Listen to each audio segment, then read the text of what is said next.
doutez moins que je ne voulais pas y mettre les pieds à ce bal de l'opéra. Tout ça, c'est de la faute de cette femme, oui, ce petit démon de Suzanne Aubin. Je ne peux rien lui refuser. Oh mon Dieu, les sens, mais les sens. Un médecin ne devrait jamais avoir pour cliente une jolie femme, et encore moins une femme mariée. Ah oui, on est toujours tenté de pousser l'auscultation, quoi. C'est le goût de la recherche, hein, c'est le besoin de faire avancer la science, quoi.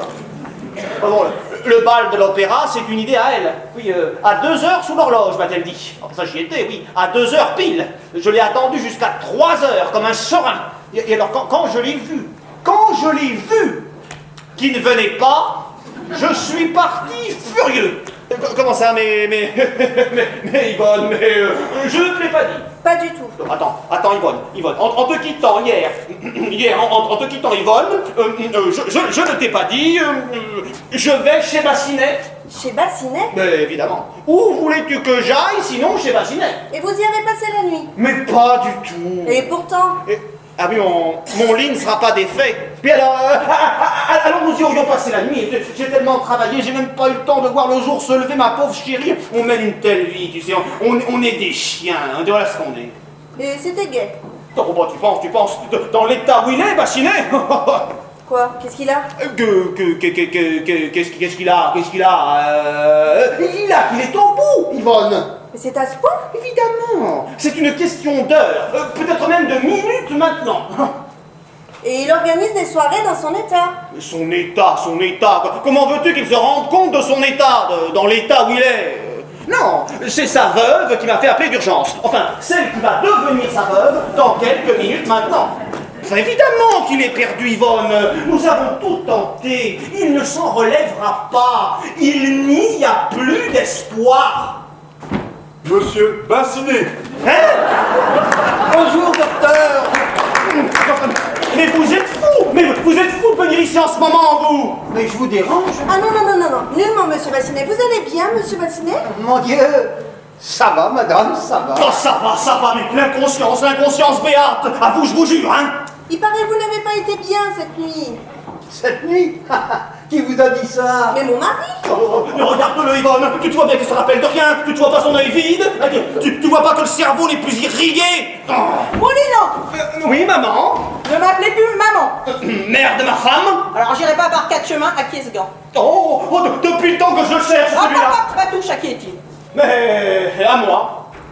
De cette taille? Évidemment, oui, c'est pour allonger la main, en amenant les doigts et en ramenant le pouce comme ceci. C'est plus élégant pour un homme. C'est un gant de femme. Non, on dirait parce qu'il a été mouillé, donc il a rétréci, oui. Il a plus dessus, donc il a rétréci. Non. Et la longueur? Ah bah, précisément, il a rétréci et allongé. Il a gagné en longueur ce qu'il a perdu en largeur. Ça fait toujours ça quand on est mouillé, c'est chimique. Vous, maman, vous seriez mouillé. Mon Dieu, oh mon Dieu, on n'a pas idée de ce que ce mari me gêne. J'ai l'impression que je roucoule au-dessus d'un précipice. Eh bien, mon ami, êtes-vous heureux? Hein, mais comment donc?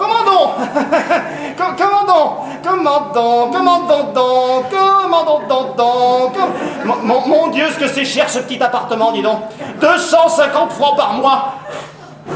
Eh bien, à quoi pensez-vous? Hein? Moi, rien. Enfin, si, non, je pense à vous. Je donne à vous tout entière, enfin. Ouais, je vous trouve froid. Je suis sûre que vous me méprisez. Hein? Mais comment pouvez-vous penser une chose pareille, ne serait-ce qu'un instant? Je voudrais passer l'éternité à vos genoux. Oh, vous dites ça, mais... Mais si, mais tenez, mais regardez, voilà la preuve. Voilà, je suis à vos genoux, voilà, à vous. Alors bon, je jette tout par terre. Anatole, le mari, on n'entre pas. Si vous voulez, bon, il y a d'abord le bas qui descend. Et ensuite le haut qui, lui, remonte. Hop, voilà. Et qui maintient la colonne vertébrale. Voilà.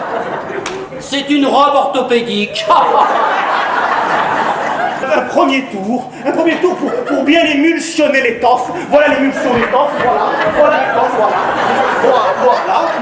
Et ensuite vient un deuxième tour qui fait comme une vague et son écume de tissu. Regardez-moi cette vague, voilà la vague fabuleuse. Et chez nous on est comme ça, on est généreux. Après le deuxième tour vient le troisième tour.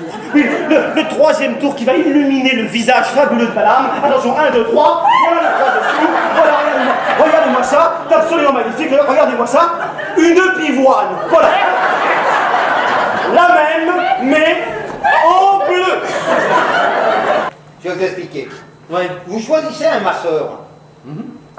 Vous le faites se déshabiller, Ah bon? vous l'allongez sur un divan et vous le massez de toutes vos forces pendant 1 heure.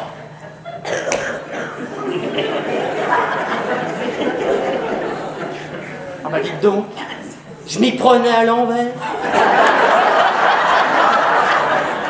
Ben moi, je vous dis, madame, il n'y a qu'une seule chose à faire. Il faut bien reprendre ici et surtout bien plaquer là.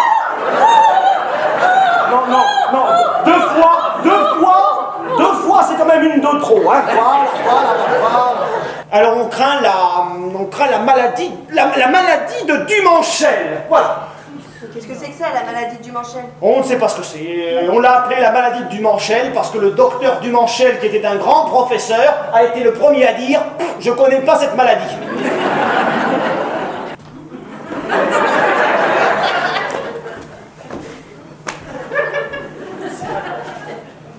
Eh bien, je suis les deux. Oui, il y a des épiciers merciers. Eh bien, moi, je suis médecin couturier. Oui, devant certaines tares physiques de leurs clientes, les couturiers font appel à nous, les médecins. Je suis un petit peu conseiller médical en couture. Eh bien, monsieur, ma femme n'a pas de tare physique. Si, monsieur, si. Madame Aubin, ici présente, a une faiblesse du bassin.